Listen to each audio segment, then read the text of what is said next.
The tapping noise woke me up at 3 in the morning. Still being half asleep, I rolled over and dismissed it as the house settling or the sound of a branch against the window. After another minute of the soft sound invading my ears and keeping me from drifting back off, I was awake enough to realize that there was no low-hanging branches close enough to the cottage to be making noise, and the sound was too consistent and steady to be anything regarding the building's structure. I sat up in bed, staring into the pitch darkness of the room around me and trying to focus on the intrusive clattering, which was starting to sound more and more like fingers drumming against the door frame out front. That didn't make any sense.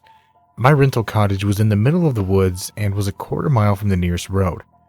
I was completely isolated. There was no reason anyone would be out here, especially at this time of night. I was inwardly scolding myself for obviously misidentifying the sound when it paused for a moment, and in that silence I heard the steady thudding of my heartbeat as I was trying to match the rhythm. Suddenly there was a soft yet sharp wooden creak from the front door. And in my head I imagined someone gently leaning their weight against it, as if to put their ear to the door and listen in for any sound from within. And then the tapping restarted, except this time, not quite as softly, as if knowing that I was awake. The sound wasn't a threat. It was beckoning, a dare. "Come and investigate," the sound seemed to whisper. Was this a dream? No. As soon as my feet made contact with the icy cold floor, I realized with dismay this wasn't in my head. The chilling, unexplainable sound was very real. I crept over to the loft's window, which looked down awkwardly at the front door. By the faint light of the half moon escaping down through the canopy of branches, I saw a dark figure, or at least the outline of what appeared to be a person, directly beneath me.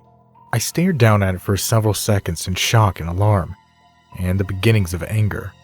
What was this? A prank? Who had walked through the near-pitch darkness of the forest at this time of night just to stand there and silently tap on my door? Another more pressing question came to me. What was I supposed to do? It would do no good to call the police. It's not as though they could drive up with lights on and sirens blaring. I was in the middle of nowhere. In the time it would take anyone to get here, this stranger could easily break down that door and get to me. He, if it was a he, had to know that I was there. Because the only thing more stupid than tapping on an isolated cabin door in the middle of the night was doing it without the certainty that there was even anyone inside to panic. The tapping stopped again, and suddenly the figure seemed to shift and turn its body half to one side. Was it looking up at me? I couldn't see any kind of face or eyes. I stared down at the outline without making a sound, barely breathing, as if nervous it would sense me. The figure was standing far too still for comfort. It wasn't adjusting its weight or fidgeting in any way. I couldn't even make out its arms or legs. It just resembled a blank smudge or shadow with the proportions of an adult man. Another troubling thought came to me. What if this was all a ruse, or a distraction to keep my focus on the front door while someone else tried to break into the cabin somewhere else? After a moment I dismissed the thought. There was only the one entrance into the cabin, aside from 5 or 6 very small windows. And if the figure had wanted to break in, it likely could have already without waking me up. Suddenly my fury outweighed my fear and I left the loft, descending the ladder to stand on the other side of the door. There wasn't a peephole or a window of any kind to look through, but I could feel the presence there, just out of reach of the way people walking home on a dark street can sense when they're being followed. The tapping sound came again, more rapidly now, as if the figure was strumming 4 fingers against the door inches from my face. It continued to tap more rapidly, increasing in speed and force until I felt like bringing my hands to my ears. If I had a weapon of any kind, I may have thrown open the door and confronted the prowler, but since I didn't, instead, I just cried out, "Stop it! Leave me alone!" Before I was even done forming the words, the sound stopped. An icy chill ran down my spine. There was a moment of silence and then a single long scratch from the outside against the door.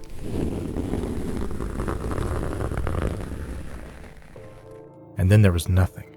No sound of retreating footsteps through the leaves. No sound of a reaction to my shout like chuckling or muttering or heavy breathing. The doorknob didn't even rattle. I took several deep breaths and tried to calm myself. Whatever it was, it seemed to be gone. Then a realization hit me with the force of a semi-truck, and I nearly smacked myself in the head with both hands. The door had been unlocked the whole time. I had remembered after dinner shutting the door, but not the deadbolt, because I figured, why bother?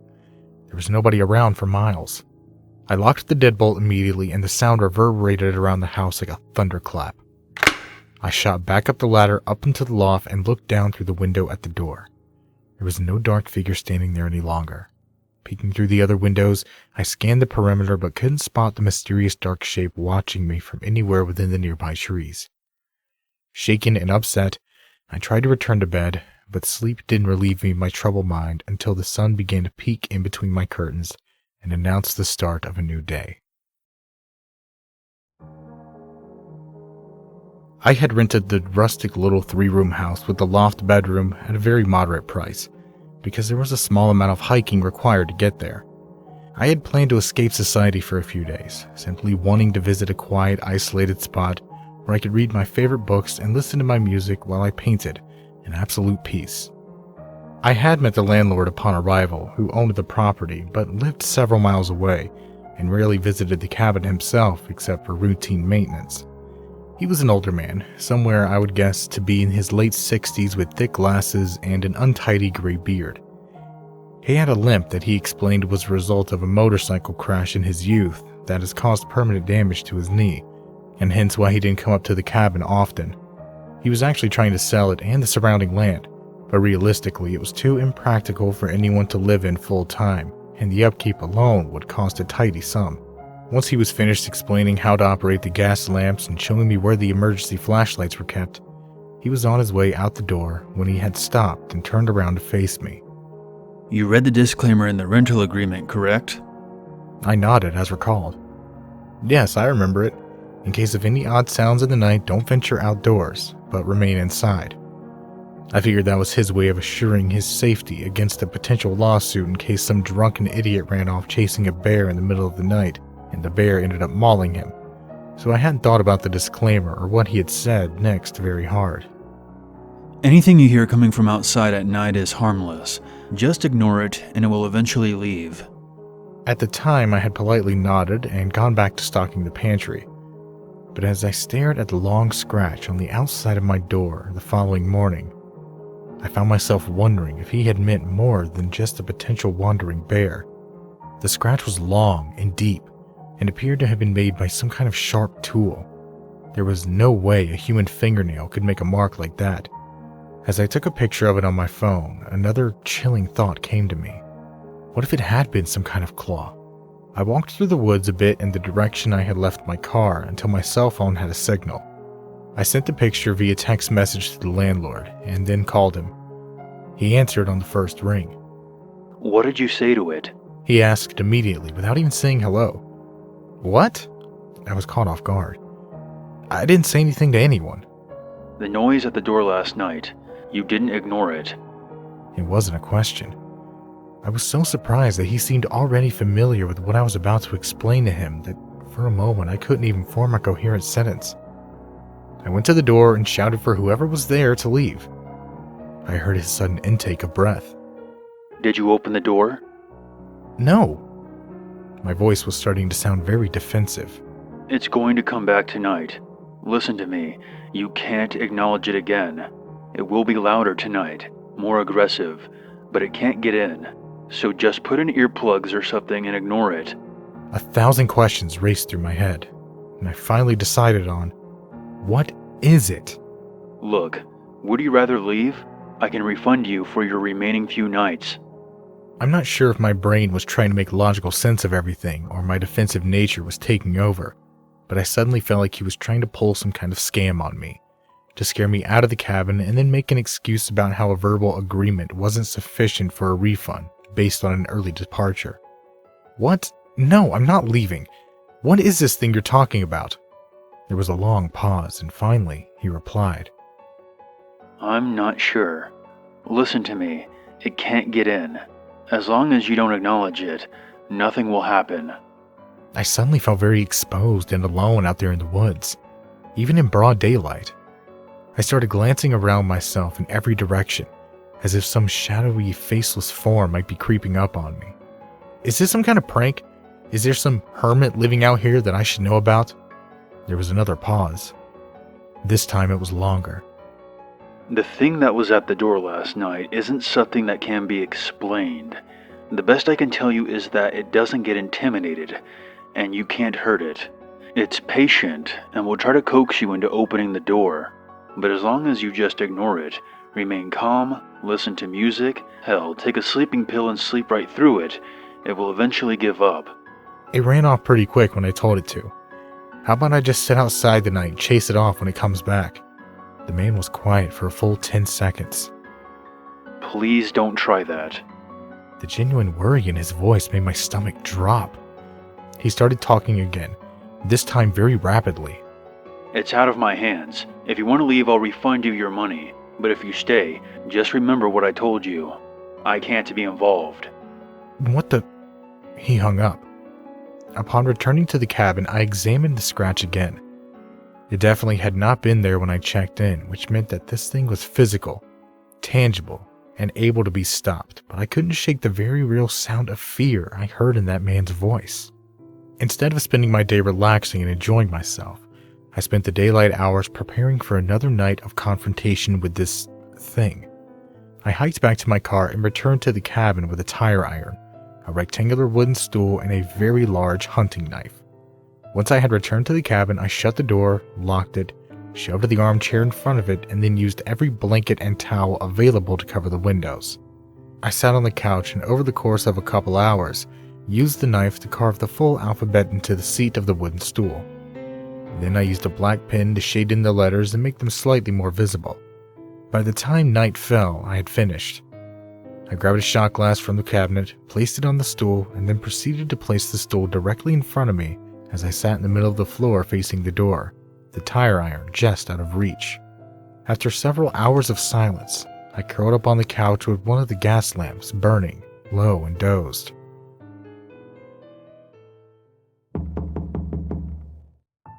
When the tapping sound began again, I wasn't surprised to discover it was 3 a.m. The tapping started by one of the windows this time and traveled slowly around the side of the house until it found the door, where it steadily continued, patient, unbroken, tantalizing, for a full minute. I sat down in front of my makeshift Ouija board stool and, using the shot glass as a planchette, began to address the unknown thing outside.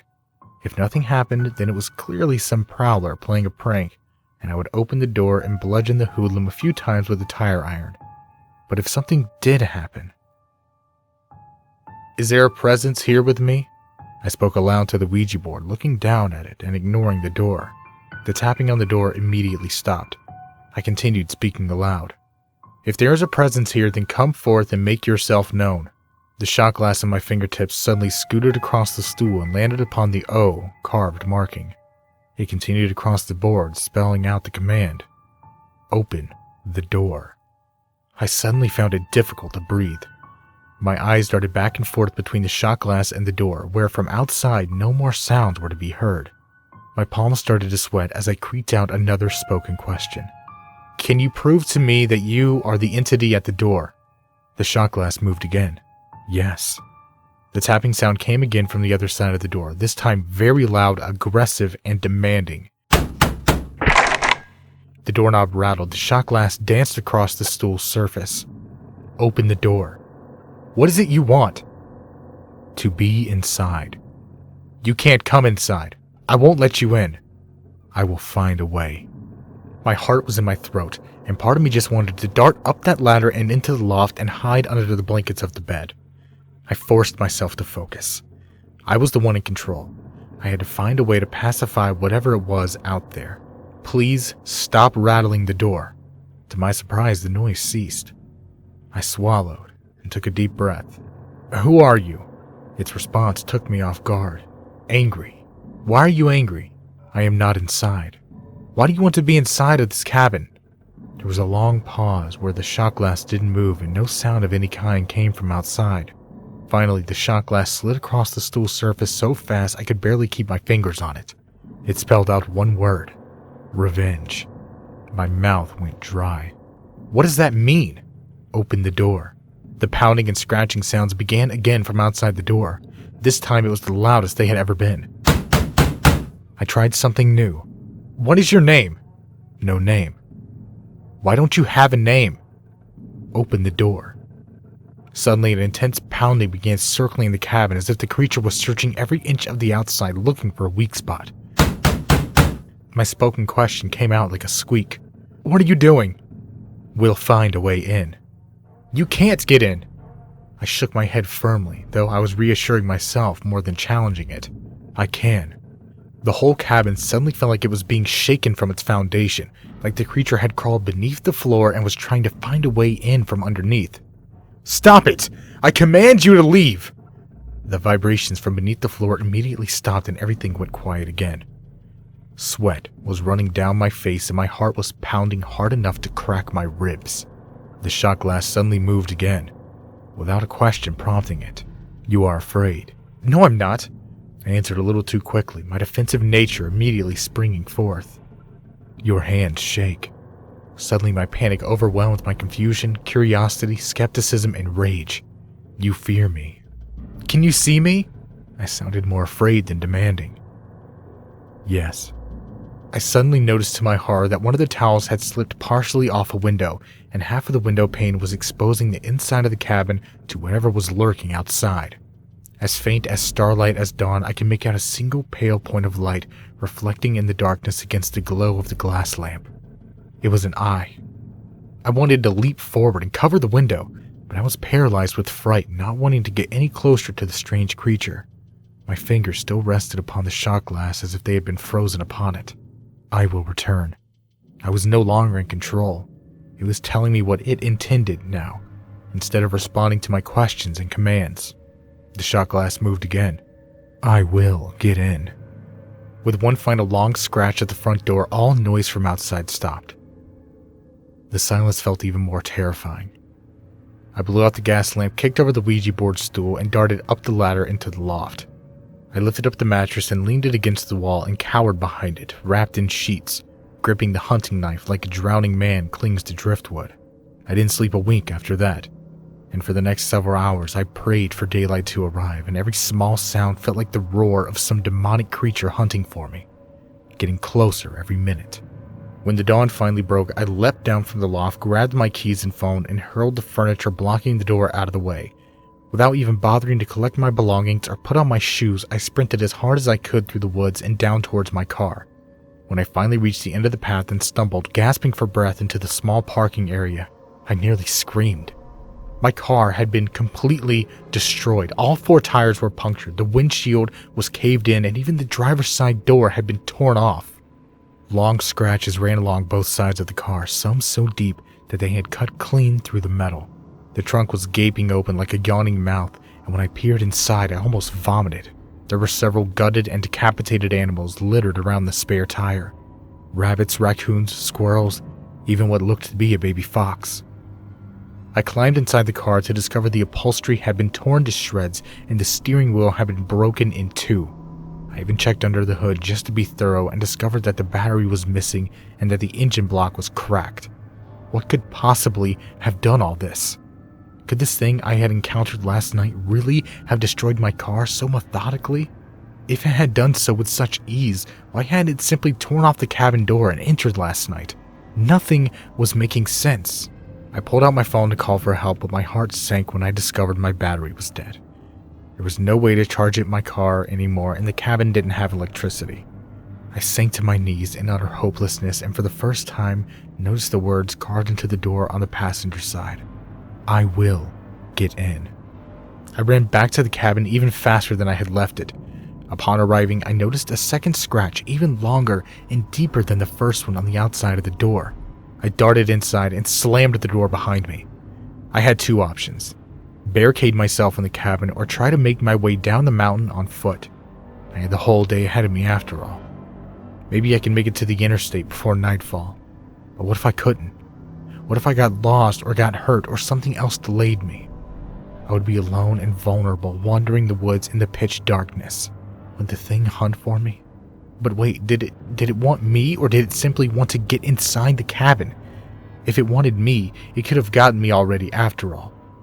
But I remembered the shot glass spelling out the word revenge last night, and I had the terrible thought of some kind of ferocious carnivore hunting me through the pitch black woods to make me suffer.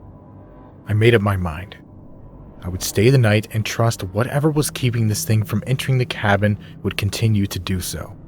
The landlord would be here tomorrow, and I could get a ride down the mountain with him. All I had to do was stay calm, not acknowledge it, and it couldn't get to me. I brought the Ouija board stool outside and smashed it against a nearby tree until it broke into several pieces. I even hurled the shot glass against a rock in case the object was now tainted by some kind of evil aura. Back inside, I found a hammer and nailed every window shut before barricading the door with every piece of furniture that I could move. After I was positive I had secured the cabin as best I could, I climbed up to the loft and tried to calm myself down enough to sleep. I planted the hunting knife blade down onto the wooden floor so I could grab it quickly if I needed to, and settled down to sleep. Just before I drifted off, the sun streaming through the towel covering the window, I thought I heard a faint crack of the pantry door swinging open.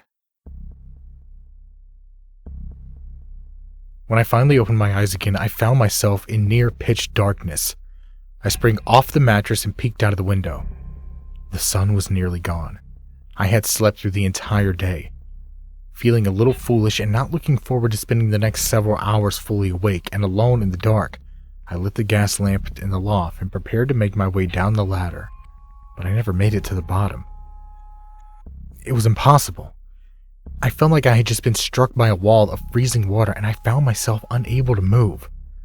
Sitting in the center of the floor beneath me was the completely intact Ouija board stool, complete with the shot glass resting upon it. The pantry door was also wide open. For perhaps a full 15 seconds, I couldn't form a coherent thought in my head. What did I do now? Was I safe here? The sun wouldn't be gone for a few minutes. Should I risk trying to make a run for it? Then came a sudden scratching from outside the cabin door.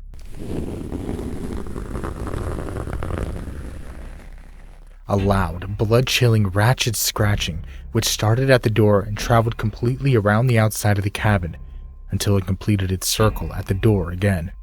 I crouched up in the loft with my hand over my ears and tried to force myself not to respond in any way, to just ignore the ferocity of whatever this thing was. Suddenly there was a tremendous bang from above me and the long strides of something crossing the roof. I let down from the loft so fast that I stumbled and fell onto my face, overturning the Ouija board and sending the shot glass rolling across the floor.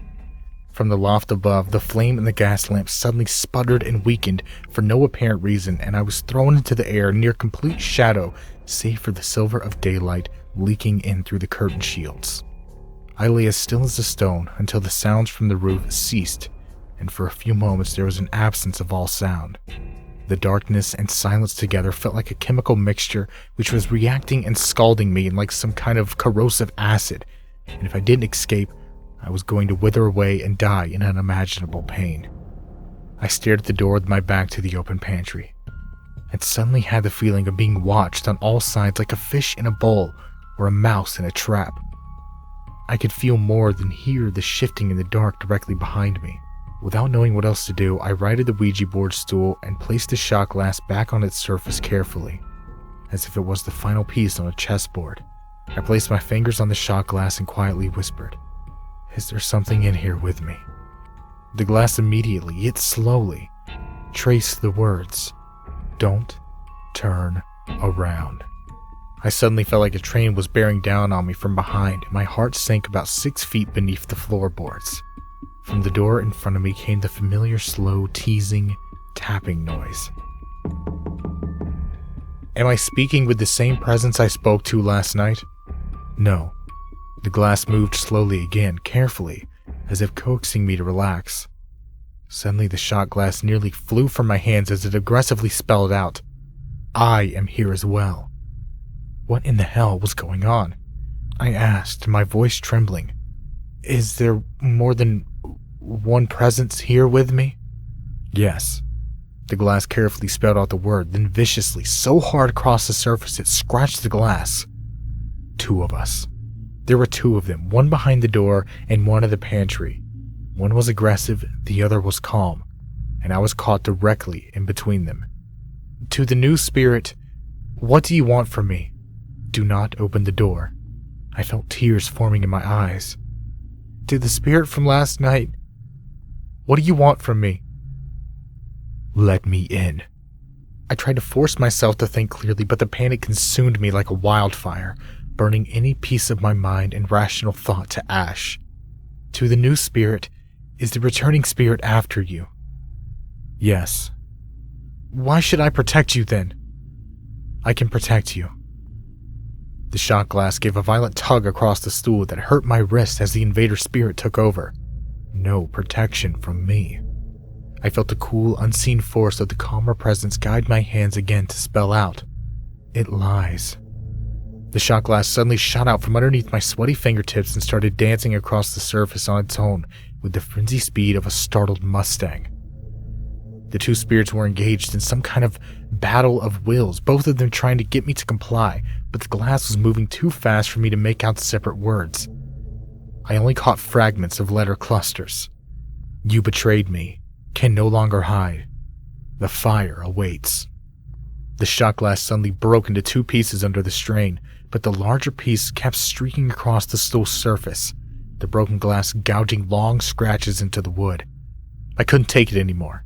I shot up the ladder to the loft to grab my knife, but as I crawled across the floor in my frenzy, my foot kicked out and sent the gas lamp falling over the edge of the loft to crash upon the floor below.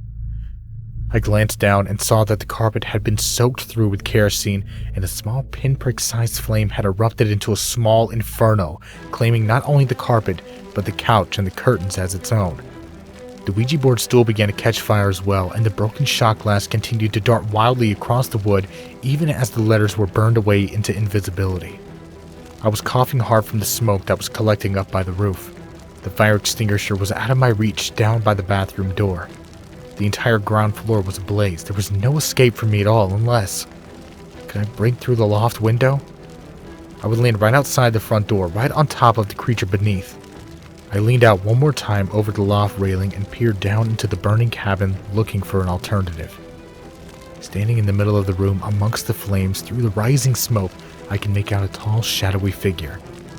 I only caught a glimpse of it before the heat made me draw back, but in that glimpse, I saw long flowing hair, a bone-pale face, and large, terrified eyes.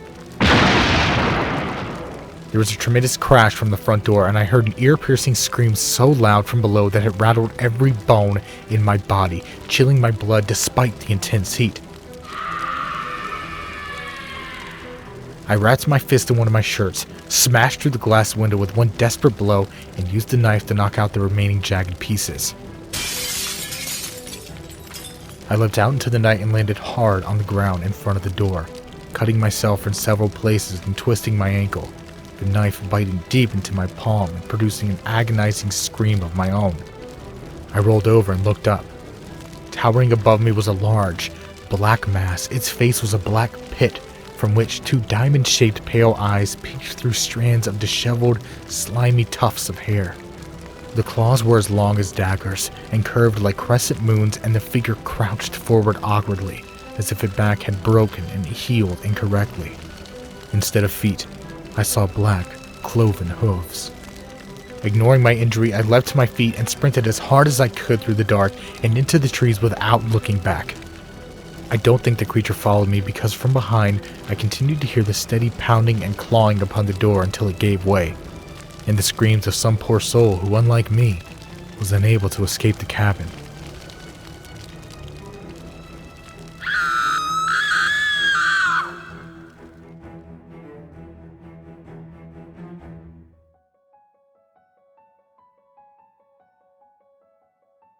When the morning came, I rose up from the back seat of my mutilated car and stared off into the sky, where I could still make out the smoke rising from the remains of the cabin.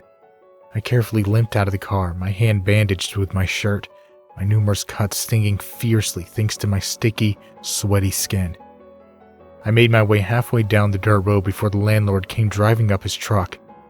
He slammed on the brakes and climbed out, hurrying over to me. Good God, what happened? It got in. The man immediately froze in his tracks. His eyes were wide and terrified. You spoke to it? Yes, I replied wearily, leaning against a tree for support, waiting for him to come help me over to his truck. You saw it? I nodded. The man's face was distraught and alarmed. He looked past me over my shoulder back up the hill, and then all the expression left him. As calm and indifferent as a stone angel, he turned around and climbed back into his truck, right before he slammed the door and looked me in the eye. I'm sorry. As he spun the truck around and drove back down the hill, I called after him. Hey, where are you going? That's when I heard it. The faint tapping sound like claws on the trees behind me. The voice inside my head screamed, "Don't turn around, don't acknowledge it." But it was already too late. I instinctively spun around to see the black shape striding towards me down the path, its pale eyes locked onto me, its claws dragging roughly against the trees as it approached. I fell to my knees and screamed.